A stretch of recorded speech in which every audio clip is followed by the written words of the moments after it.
এই গল্পটি ৫,০০০ বছর আগের, যখন প্রাচীন মিশরে এক অত্যাচারী রাজা সেখানে থাকা সকল উপজাতির মানুষকে হত্যা করে সে এলাকা দখল করতে এসেছিল। তার সবচেয়ে বড় অস্ত্র ছিল এক সুন্দরী ও বিপজ্জনক জাদুকরী। কিন্তু সেই রাজার সামনে এসে দাঁড়ায় একজন যোদ্ধা, যে সেই অত্যাচারিত উপজাতিদের মধ্যেই একজন। কিন্তু সে কি তার মিশনে সফল হবে এবং কিভাবে সে সুন্দরী জাদুকরীর মুখোমুখি হবে, তা আমরা আজকের এই গল্পে দেখব। গল্পের শুরুতে আমরা ১০০০ বছর আগের এক দৃশ্য দেখতে পাই, যখন মিশরের মানুষ বিভিন্ন গোত্রে বিভক্ত ছিল এবং তখনও পিরামিডের নির্মাণ শুরু হয়নি। কিন্তু সেই সময় এক ভয়ানক গোত্র আসে, যার নেতা ছিল মেমনন, এবং সে সব গোত্রের উপর আক্রমণ চালিয়ে তা দখল করে নেয়। মেমননের এই সব জয়ের কারণ ছিল তার জাদুকরী ক্যাসেন্ড্রা। সে তার শক্তির মাধ্যমে ভবিষ্যতে জয় বা পরাজয়ের বিষয়ে তাকে আগেই জানিয়ে দিত, এবং মেমনন সেই অনুযায়ী তার পরিকল্পনা সাজাতো। তখন মাত্র কয়েকটি স্বাধীন গোত্র বাকি ছিল, যারা লুকিয়ে জীবনযাপন করত। কিন্তু সে বেঁচে থাকা গোত্র নেতারাও মেমননের বিরুদ্ধে যুদ্ধ করতে চায়নি। আর তার সবচেয়ে বড় কারণ ছিল মেমননের জাদুকরী ক্যাসেন্ড্রা, কারণ তারা ভালো করেই জানতো যে ক্যাসেন্ড্রা থাকলে তারা কখনোই মেমননকে পরাজিত করতে পারবে না। তবে তাদের মধ্যে একটি গোত্রের নেতা, যার নাম ছিল ফিরাউন, সে এখনও মেমননের বিরুদ্ধে লড়তে চায়। তাই সে ৩ জন সাহসী যোদ্ধাকে ডাকে, যারা খুবই দক্ষ, এবং তাদের মধ্যে সেরা যোদ্ধার নাম ছিল মাথাউস। এখন ফেরাউন তাদের মেমননের জাদুকরী ক্যাসেন্ড্রাকে হত্যার আদেশ দেয়, এবং এর বিনিময়ে সে তাদেরকে তার ধন সম্পদের শেষ কিছু মূল্যবান পাথর প্রদান করে। তারা ৩ জনই ক্যাসেন্ড্রাকে হত্যার জন্য প্রস্তুত হয়। কিন্তু ফেরাউনের পুত্র তার পিতার এই সিদ্ধান্তে মোটেও খুশি ছিল না।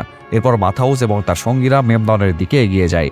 তারা সেখানে পৌঁছে যেখানে মেমনন এবং ক্যাসেন্ড্রা অবস্থান করছিল, এবং সেখানে পৌঁছানোর পর তারা ক্যাসেন্ড্রাকে খুঁজতে থাকে। কিন্তু তার আগেই মেমননের সৈন্যরা তাদের উপর তীর ছুঁড়ে আক্রমণ চালায়, যার ফলে মাথাউস বেঁচে যায়। কিন্তু তার ২ সঙ্গী তীরবিদ্ধ হয়। এর মধ্যে একজন সঙ্গী সেখানেই মারা যায়, আর আরেকজন, যে মাথাউসের ভাই ছিল, সে আহত হয়, এবং মেমননের সৈন্যরা তাকে ধরে বন্দী করে ফেলে। অন্যদিকে মাথাউস কোনোভাবে ক্যাসেন্ড্রার কাছে পৌঁছে যায় এবং তাকে হত্যার প্রস্তুতি নেয়। কিন্তু তখনই ক্যাসেন্ড্রা তাকে বলে যে তার সঙ্গে বিশ্বাসঘাতকতা করা হয়েছে। ঠিক তখনই মেমননের সৈন্যরা আসে এবং মাথাউস তাদের সঙ্গে লড়াই করতে থাকে। হঠাৎ মেমননের সৈন্যরা তাকে ধরে ফেলে এবং তাকে মেমননের কাছে নিয়ে যায়। এখানে ফেরাউনের পুত্র উপস্থিত হয়, যে তার পিতাকে হত্যা করে মেমননের সঙ্গে বন্ধুত্ব করেছে। এরপর মেমননের সৈন্যরা মাথাউসের ভাইকে নিয়ে আসে। সে তখনও জীবিত ছিল।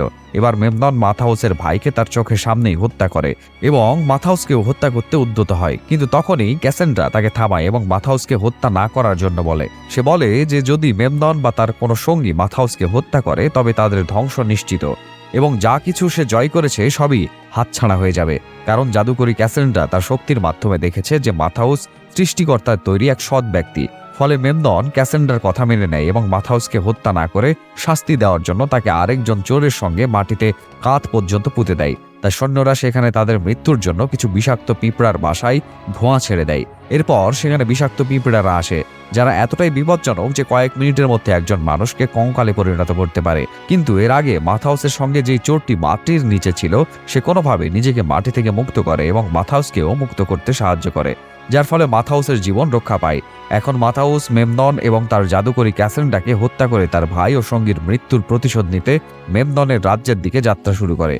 অন্যদিকে আমরা দেখি মেমনন ক্যাসেন্ড্রাকে বলছে যে সে বাকি থাকা গোত্রের লোকের ওপর আক্রমণ চালিয়ে তাদের দখল করতে চায়। কিন্তু ক্যাসেন্ড্রা তাকে বাধা দেয় এবং বলে যে যুদ্ধ ও রক্তপাত থেকে কখনোই লাভ হয় না।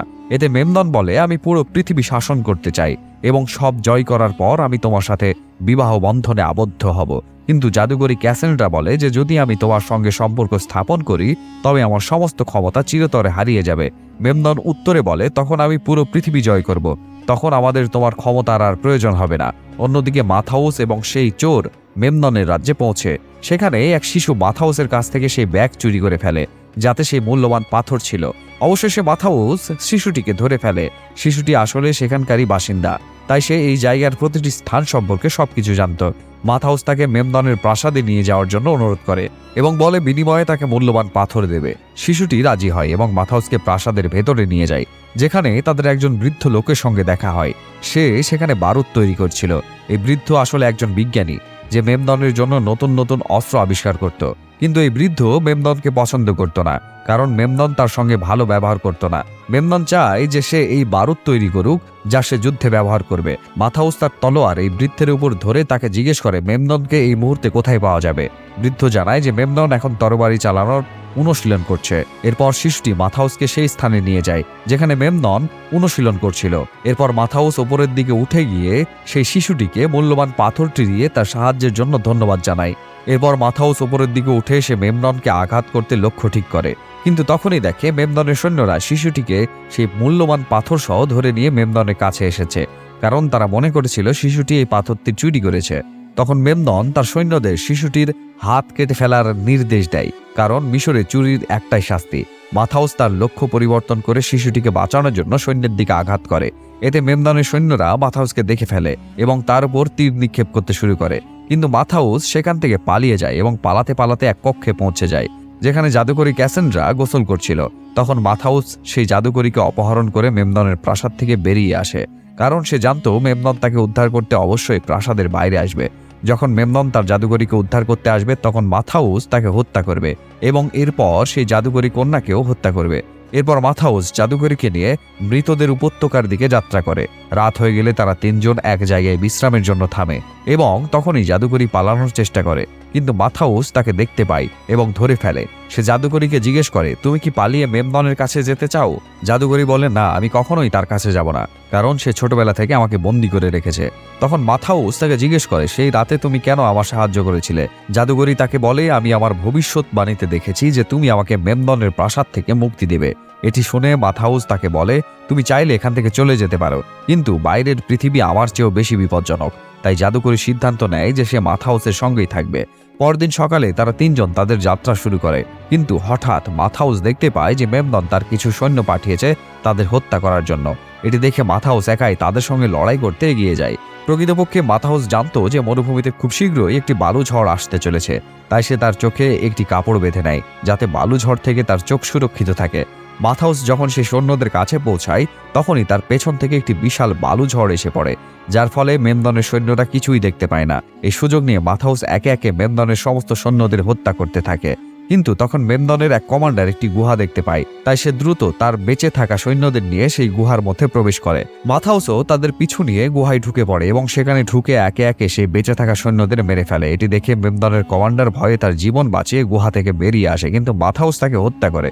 কিন্তু মারা যাওয়ার আগে সেই কমান্ডার মাথাউসকে একটি তীর মেরে ফেলে, যেটিতে মেমনন একটি বিচ্ছুর বিষ লাগিয়ে দিয়েছিল।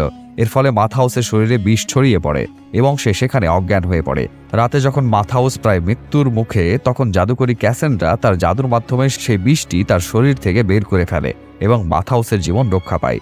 পরের দিন সকালে মাথাউস যখন ওঠে তখন মেমননের সৈন্যের কাছে একটি পাখি পায়। সে পাখির মাধ্যমে মাথাউস মেমননকে বার্তা পাঠায় যে তার সমস্ত সৈন্য মারা গেছে, কিন্তু মেমনন সবার কাছে মিথ্যা বলে যে মাথাউস মারা গেছে, যাতে যুদ্ধের আগে তার সৈন্যদের মনোবল না কমে। কিন্তু তার সৈন্যরা বারবার ক্যাসেন্ড্রার ব্যাপারে জানতে চায়, তাই মেমনন মিথ্যা বলে যে ক্যাসেন্ড্রা প্রাসাদেই আছে এবং তার শরীর খারাপ, কারণ সে চায় না যে ক্যাসেন্ড্রার জন্য তার সৈন্যদের মনোবল ভেঙে পড়ুক। অন্যদিকে মাথাউস, ক্যাসেন্ড্রা এবং সেই চোর মরুভূমিতে পানি খুঁজতে ঘুরতে থাকে।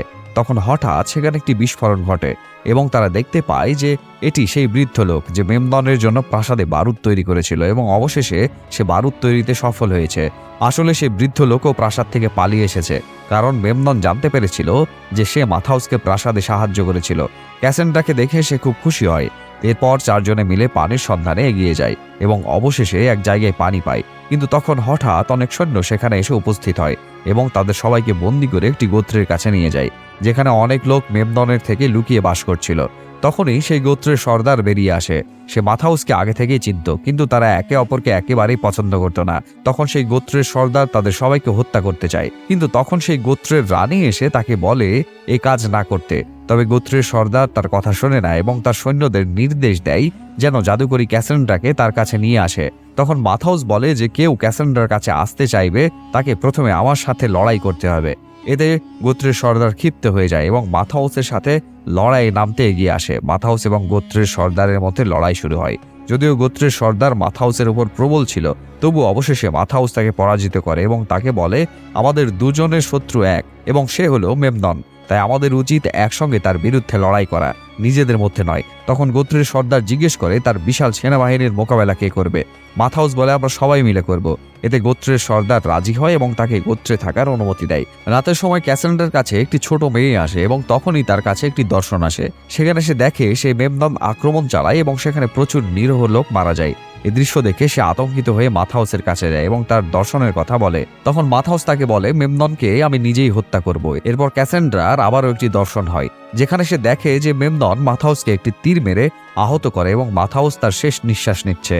এরপর ক্যাসেন্ড্রা বাস্তবে ফিরে এসে মাথাউসকে বলে তুমি যদি তার সামনে যাও তাহলে মারা যাবে এবং এটিই তোমার ভাগ্যে লেখা আছে। কিন্তু মাথাউস বলে আমি নিজের ভাগ্য নিজেই লিখব। এরপর তারা ধীরে ধীরে একে অপরের কাছাকাছি চলে আসে এবং যেমন ক্যাসেন্ড্রা আগেই বলেছিল যে যদি সে কারো কাছাকাছি আসে তাহলে তার সব শক্তি হারাবে, তখন তার সব শক্তি চলে গেছে।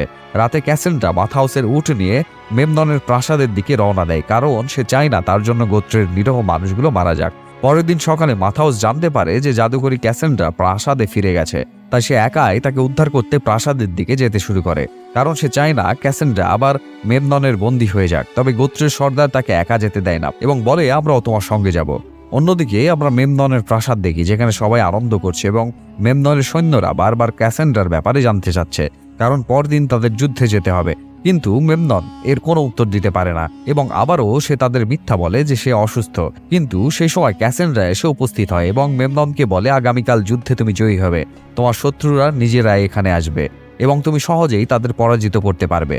কিন্তু এখন মেমনন ক্যাসেন্ড্রার ওপর সন্দেহ করতে শুরু করে, কারণ তার মনে হয় ক্যাসেন্ড্রা তার ক্ষমতা হারিয়ে ফেলেছে। তাই সে তাকে তার ঘরে চলে যেতে বলে এবং সেই সৈন্যকে হত্যা করে যে বারবার ক্যাসেন্ড্রার কথা জিজ্ঞেস করছিল। এরপর সে তার বিশেষ সৈন্যকে বলে তুমি প্রাসাদের পাহারা দাও। অন্যদিকে মাথাউস এবং গোত্রের লোকেরা প্রাসাদে প্রবেশ করে, যেখানে সেই বৃদ্ধ লোক যে বারুদ তৈরি করেছিল সে সেই চোরের সাথে মিলে প্রাসাদের সামনে বারুদ বসাতে শুরু করে। এরপর আমরা মেমননকে দেখি যে ক্যাসেন্ড্রার ক্ষমতা পরীক্ষা করার জন্য 6টি পাত্র আনায়, যার মধ্যে 4টি পাত্রে বিষাক্ত সাপ থাকে এবং বাকি 2টি পাত্র ফাঁকা থাকে। এরপর মেমনন তাকে ফাঁকা পাত্রের ভেতর হাত দিতে বলে, কিন্তু জাদুকরী ক্যাসেন্ড্রা সেই পাত্রে হাত দেয় যেখানে সাপ থাকে। সে সাপটিকে পাত্র থেকে বের করে মেমননকে বলে তোমার সময় এসেছে। এরপরেই মেমনন ক্যাসেন্ড্রাকে হত্যা করতে যায়। ঠিক তখনই মাথাউস এসে উপস্থিত হয়। তখন মেমনন এবং মাথাউস একে অপরের মুখোমুখি হয় আর তাদের মধ্যে লড়াই শুরু হয়। অন্যদিকে আমরা দেখতে পাই যে গোত্রের সর্দার মেমননের সৈন্যদের হত্যা করছে। ঠিক তখনই সেখানে মিশরের রাজা ফেরাউনের ছেলে উপস্থিত হয়, যে গল্পের শুরুতে নিজের বাবাকে হত্যা করে মেমননের সঙ্গে হাত মিলিয়েছিল এবং যার কারণে মাথাউসের ভাইও মারা গিয়েছিল। এখন গোত্রের সর্দার তাকে হত্যা করে। অন্যদিকে যখন মাথাউস মেমননের দিকে তার অস্ত্র নিক্ষেপ করে তখন মেমননের এক সৈন্য তাকে তীর ছুঁড়ে হত্যা করতে প্রস্তুত হয়, কিন্তু এর আগেই জাদুকরী ক্যাসেন্ড্রা মাথাউসকে বাঁচাতে তার দিকে দৌড়ায়। মাথাউস এটা দেখে ক্যাসেন্ড্রাকে ধরে ঘুরে যায়, যার ফলে সেই তীর এসে তার পিঠে লাগে। এটি সেই দৃশ্য যা ক্যাসেন্ড্রা তার দর্শনে দেখেছিল। সেই সৈন্য তার তরোয়াল নিয়ে মাথাউসের দিকে এগোতে থাকে, কিন্তু এর আগেই ক্যাসেন্ড্রা তাকে হত্যা করে। মাথাউস সে এখনো প্রচণ্ড আহত, তখন একটি ধনুক দেখতে পায় এবং সেটি সে তুলে নেয়। তার পিঠে লেগে থাকা তীর বের করে মেমননের দিকে নিশানা করে। মেমনন, যে সাধারণত এই ধরনের আক্রমণ ঠেকাতে পারদর্শী, এবার তীরের তীব্র গতির কারণে ব্যর্থ হয় এবং তীরটি সোজা গিয়ে তার বুকে গিয়ে লাগে।